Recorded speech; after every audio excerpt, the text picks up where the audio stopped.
د کابل نیوز ګران لیدونکو سلام. ژورلیک ته راغلاست. نن د بشري حقوقو د اعلامیې 80 کاله پوره کیږي.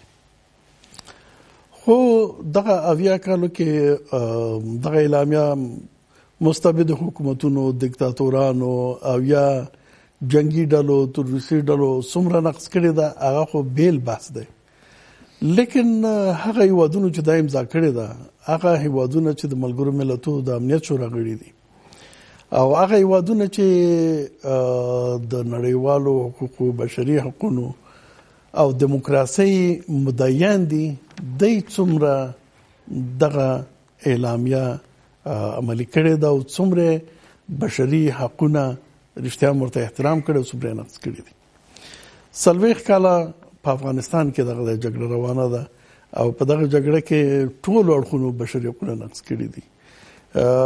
فلسطین قضیه د دنم خوانې ده او مسلسل التم دغه حقوق نقض کیږي.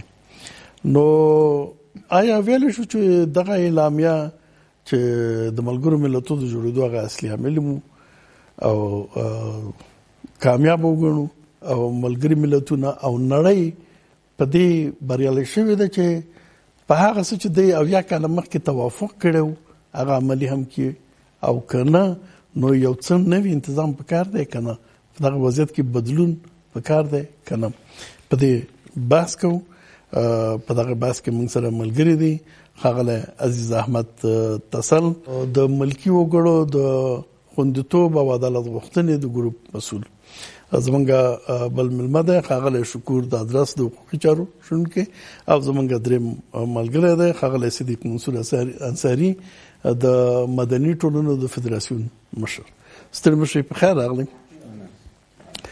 تسل صاحب که نړۍ پریدو افغانستان ته راشو، په افغانستان کې د 40 کاله پریدو، دغه 19 کالو کې د بشري حقوقو وضعیت تاسو څنګه ارزوئ؟ بمباریګان کیږي، ملکی خلک وژل کیږي، بګرام بندیان نیولې، دا هغه چا د خوانه کیږي چې د دیموکراسي مدعیان دي. ام زمنګ حکومت عوام د نړیوال چې دلته دي، دغه دواړه د دیموکراسي او بشري حقوقو مدعیان دي. څنګه وضعیت دی؟ لبعد مرغه له هغه ورځ نه چې د امریکا حضور په افغانستان کې ظاهر شوی دی یا که مشخص وای کله چې د طالبانو رژیم ړنګ شوی دی، له هغې وروسته په افغانستان کې مرګ ژوبله ورځ تر بلې مخ په زیاتېدو ده. که له د تېر 2009 کال نه تر ننه پورې په افغانستان کې چې هغه بشري جرمونه چې شوي دي، هغه زه فکر نه کوم چې دنیا په یوه هغه هیواد کې د شوي چې هلته جنګ وي. دلته نه یوازې دا چې هغه اعلام د بشر حقوقو نړیواله اعلامیه چې هغه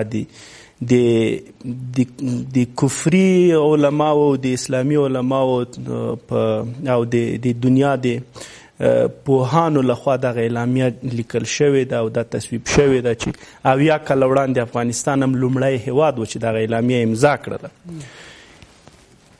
د دغه اعلامیې هغه مادې چې هغه په جګړه کې څه ډول ملکی خلک وژغورل شي، دې ته پام نه دی شوی، یا هغه قوانین یا دا اعلامیه له اسلامي قوانینو سره ډېر تطابق کوي. په دغه جګړه کې سره کوم وضعیت چې روان دی، یو خو هغه ډلو د خوانه نقص دی چې موږ ورسره په همدې جنګیږو چې قوانین نه مني، طالب دی که داعش دی که بل څه دی، ولې جنګیږو؟ خو لیکن حکومتونو، افغان حکومت او نړیوالو ځواکونو مثلا د ملکی خلکو بمبارۍ د دې مخول نه نیول کیږي. هو اصلا هغه مسلکی پوهه له یوه خوا په حکومت کې نشته، په حکومتي ځواکونو کې، په امنیتي ځواکونو کې، له بله اړخه امریکایي ځواکونه بېباکه برخورد کوي له بمباریو سره، له عملیاتو سره. درسته ده چې په هوایي برید کې په سوریه کې، په فلسطین کې، په عراق کې، په هغو ځایونو کې هوایي بریدونو کې ملکي خلک وژل شوي دي. یعنې که دوی په دې باندې بحث کوي چې کله چې هوایي بمبار کی هغه یعنی هغه ډیر هدف دقیق نه یعنی د نړیواله مسله دی، واځي افغانستان مسله نه ده. خو په نورو هیوادونو کې دغه هوایي بمبارۍ لپاره حکومتونو نوې لارې چارې وسنجولې او نوې داسې پالیسیانې غوره کړلې چې په هغه په جګړه کې ملکي مرژوبله کمه کړله. یعنی که حکومت واقعا هم په ملکي خلکو باندې رحم کولی، که وسلوال مخالفینو په ملکي خلکو باندې رحم کولی، نو دوی به خپلې پالیسیانې تغییر کړې وای. هغه به څنګه تغییر کړې وای؟ حکومت کولی شي چې دوی د هوایي ځواک نه چې کار اخلي، دوی ړانده بمونه ونه غورځوي، دوی کولی شي جالونه وغورځوي، ټوله کورنۍ ټول کور د جال په توګه راونیسي په جال کې. دا خو به نړیوال خلک چې د اسمان نه ځمکه یو کیلو شی لیدلی شي، نو دا خو به کولی شي. مثلا ولې هغه بمونه نه کاري چې په هغې کې مخنیوي خو بېپروایي او بېاعتنایي ده چې دا بېپروایي او بېاعتنایي لامل څه دی؟ آیا لامل دا دی چې څوک نشته چې د دې پوښتنه وکړي؟ یو خو اصلا متاسفانه زموږ حکومت ډېر دواړه حکومتونه شته شو ډېر یعنی هغه خپلواک نه وو. یعنی تر ډېره حده پورې دوی په دې ته کار کوي چې څنګه هغه هیوادونو ته چې هغه د افغانستان سره مرسته کوي هغو ته جواب ورکوي یا هغې ته صحیح ریپورټ نه ورکول کېدی. مثلا که امریکا زموږ پوځ ته پیسې ورکولې، هغه دا حساب کوي چې ستا پوځ دغه د میاشتنی معاش ورکول کېږي. خو او یا مثلا دې ته زیات د امریکایانو د خوا نه کېږي، اندس خو نه کېږي. که لږ زه درته دغه جزیات ته ما پرېږدی چې یعنی یا که په کل کې دا خبره وکړو چې دغه پیسې چې امریکانو زموږ له حکومت سره مرسته وکړله، دا یې هسې یو خوا یې وخت ضایع کوي، بلې خوا یې موږ ته یو مسلکي یو منظم پوځ پرې نه ښودی. زموږ پولیس چې څه ډول باید روزل شوي هغسې یې ونه روزل. زموږ امنیتي ځواکونه، امنیتي ملي ځواکونه چې هغه یعنې مستقیما د بهرنیو هیوادونو یا په خاص د امریکا تر قوي ملاتړ، تر قوي سپورټ لاندې دي. خو کله چې هغه د دې ځای نه لوګر ته ځي عملیاتو ته، کله چې جبل سراج پروان ته ځي، کله چې میدان وردګو ته ځي، هلته دغسې عملیات کوي لکه څو ورځې چې تاسو په جبل سراج کې ولیدل. د یو سړي د یو مجرم لپاره عملیات کیږي، د مجرم ټلیفون د یو چا په کور د یو کس سره پاته دی چې هغه دکاندار دی. کله چې هغه کور ته ځي ټلیفون ټرک شوی دی، په ځای دی چې مجرم هماغه بېګناه سړی دوی مجرم ونیسي، د هغې عکس وګوري یا هغه بندي کرای ولی دفتن وشتلی دی ته کور یې هغه سیم تاو کړی ټول یې ړنګ کړی. یعنی زه وایم که حکومت که مسلکي برخورد کولی، که حکومت اراده د دې درلودلی چې موږ جګړه وړو، نو په دې 11 کلونو خو به یو نتیجه ورکړې وای، دومره بې نه کوله د ملکي خلکو. د ادرس صاحب دغه بېاعتنایي خو یو لامل دا دی چې په 2001 کې چې دوی راغلل، حتی لا عبوري حکومت جوړ شوی نه و، دلته کرزي ته واک سپارل شوی نه و چې د یونس قانوني او د ډاکټر عبدالله او د ناټو ترمنځ د اساف ځواکونو ترمنځ یو معاهده امضا شوله چې د هغې معاهدې په اساس باندې دوی ته د عملیاتو ازادي ورکړل شوې وه. ځمکه او خاوره او په هوا کې د مسؤلیت یعنی د نه پښتنې چا حق نه درلود چې پښتنه وکړي دی که عملیات کوي. عین شی په امنیتي تړون کې بیا تکرار شو. په امنیتي تړون کې هم دوی ته دا مسؤلیت ورکړل شو که په جګړه کې یا په هر وخت کې دوی نه کوم جرم کېږي، فقط امریکایان خپله محاکمه کولی شي، بل څوک د محاکمې حق نه لري، نه موږ بل چېرته د عرض کولو حق لرو.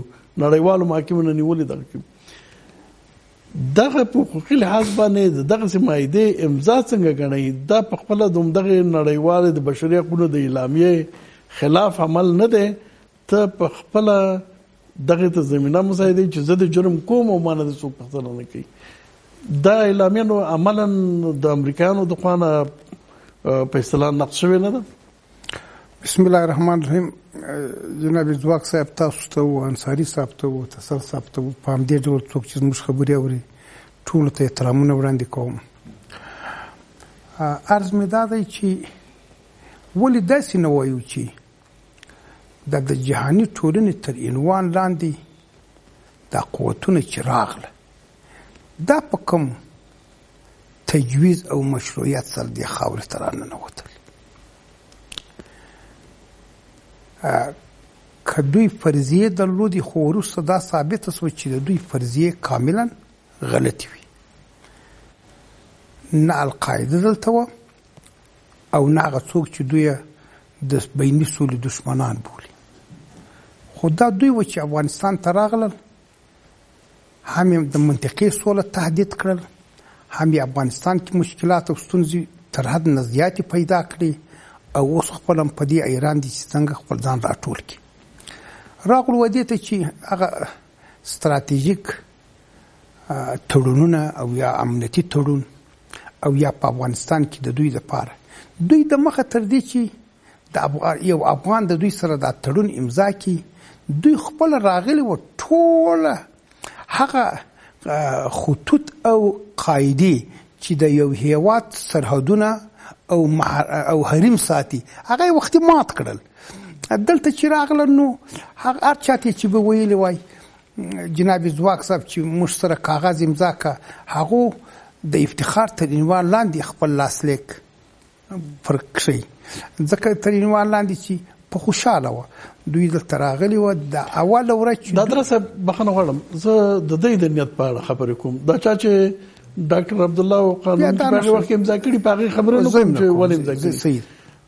دا ګوره تاسو په قانون لحاظ باندې دغه قصدي قتل جرم چې دی او په سهو یا اشتباه کې هغه منځ کې ډېر فرق دی. بیخي ته چې مخکې نه د قانوني معافیت ځان ته په اصطلاح قدس قرارداد امضا کوي چې په هغه کې ته د جرم کولو صلاحیت ترلاسه کوي او څوک تا نه پوښتنه نه کوي، نو دا خو د دغه اعلامیې سره بالکل په تضاد کې د نړۍ او قصدن دغه کار دی.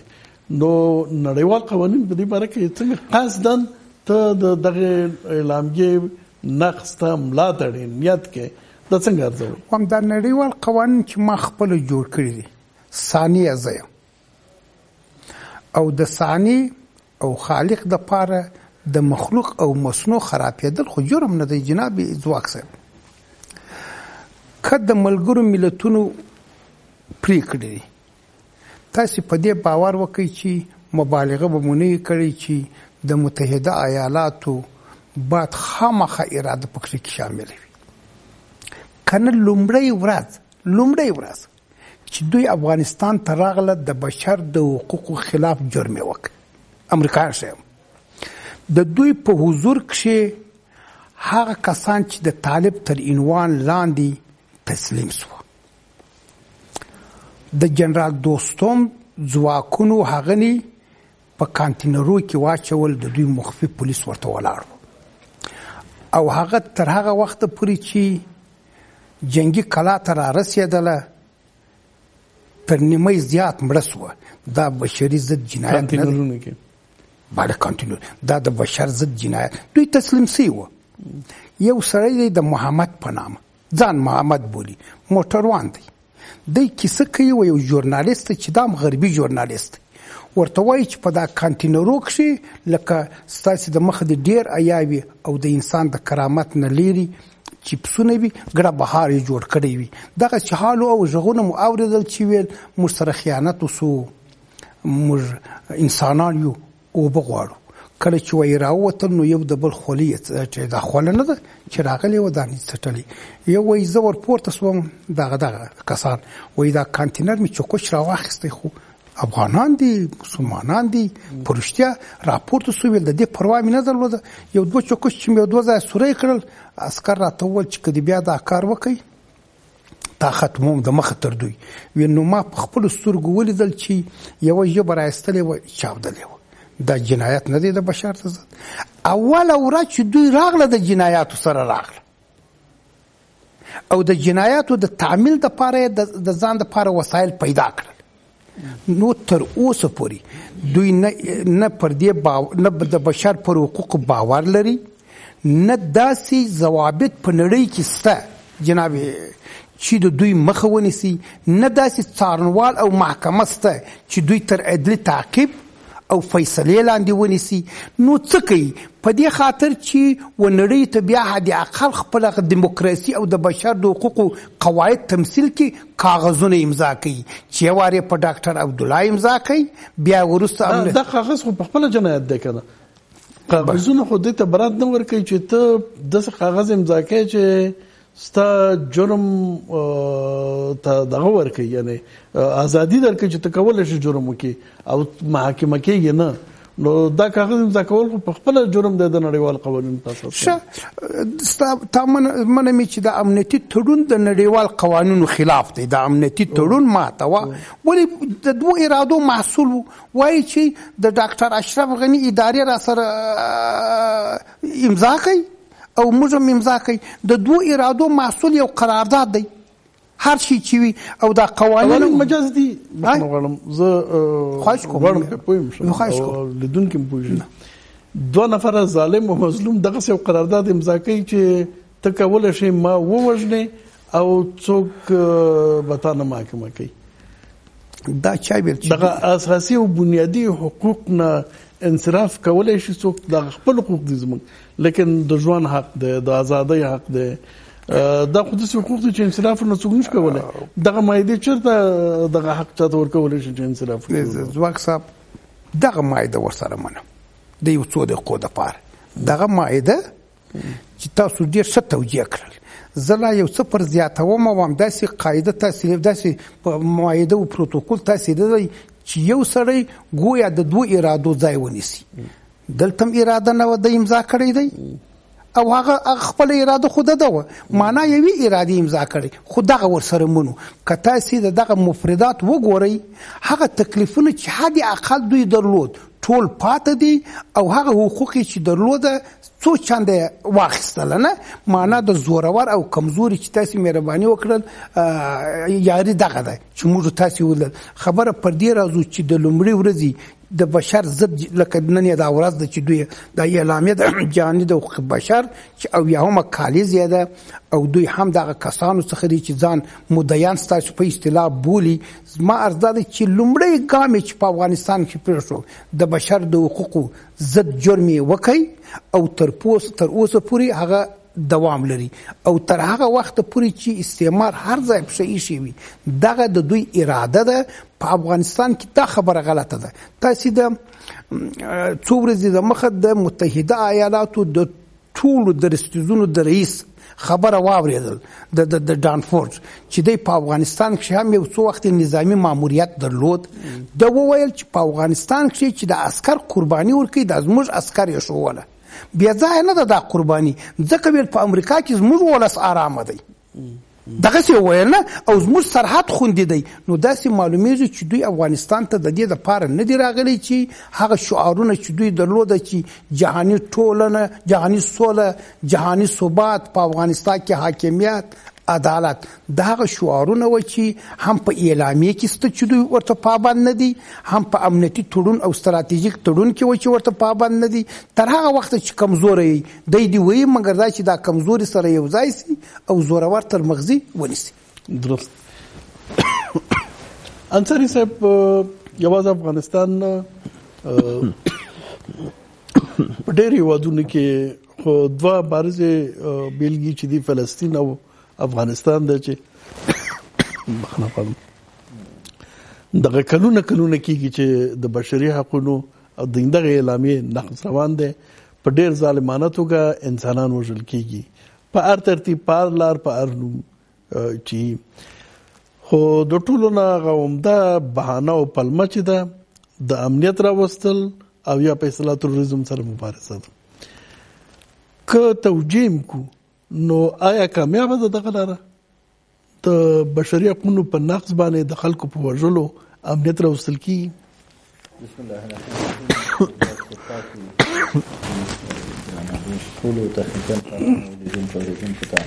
السلام علیکم ورحمت الله. لبدا مرغه هغه څه چې د بشر حقوقو په نړیواله اعلامیه کې یا د دې اعلامیې په 13 ارټیکلو یا مادو کې ویل شوي چې اویا کاله پخوا د کاناډا یو فیلسوف یا لیکوال دا درج کړي او ملګرو ملتو هم منلي دي او د هغې نه وروسته بیا په قاهره کې د بشر حقوقو نړیواله اسلامي اعلامیه خپره شوې ده. دغه دواړه اعلامیې فقط د هغو مستضعفو ولسونو او ملتونو دپاره داسې ښودل کېږي چې دوی د عملي کوو تعمیل دپاره مکلف دي. زه فکر کوم چې د امریکې متحده ایالاتو حتی دا منلې هم نه ده او لاسلیک کړې هم نه ده په دې کم موقف چې د نړۍ حکومتونه لري دا په دې دغې کې انصاري صاحب سوال هدف دا دی چې دغه نقص د دې اعلامیې په نړیواله سطح باندې په دغه جګړو کې چې رقم روان دی یوه پلمه دا ده چې تروریزم سره مبارزه کوو او امنیت او ثبات راولو. دا حکومتونو د خوانه چې نقض روان دی بالکل د ډلو د خوانه هغه بیل باس دی، لیکن آیا ثبات او امنیت راوستل شوی دی دغه نقص په کومه بیه روان دی؟ همدې تر زموږ او تاسو که وګورو په دنیا کې 15 هیواده چې ځان ته د ملګرو ملتونو د امنیت شورا غړي وایي تر ټولو لوی نقص د بشر حقوقو همدوی کړی دی. که موږ او تاسو وګورو په رأس کې د امریکې متحده ایالات چې هم ملت هم دولت د نړۍ تر ټولو مهذب، تر ټولو باوقاره او تر ټولو د بشر حقوقو مدافع ځان ګڼي، په نړۍ کې له همغې وخت نه تر ننه پورې تر 10 میلیونو ډېر انسانان وژلي. موږ او تاسو که په افغانستان کې دغه ړانده عملیات د دوی وګورو 2001 کال د اکتوبر له 8 تر ننه پورې، که موږ او تاسو په عراق کې د بې ګناه او بې دفاع خلکو د وژنو کارنامې وګورو، که په سوریه او په یمن کې کومې معاملې او لوبې روانې دي د هغې تر شا د امریکې لاس، دغسې د نړۍ په نورو هیوادونو کې په برما کې تاسې وګورئ کوم جنایات ترسره نه شو، امریکې متحده ایالات د هغې په وړاندې کاملا غړي. په چین کې چې چین په خپله د ملګرو ملتونو د امنیت شورا یو بل غلی هیواد دی، تاسې وګورئ چې هلته د غور مسلمانانو په وړاندې یا د نورو انسانانو په وړاندې کوم جنایات ترسره کیږي.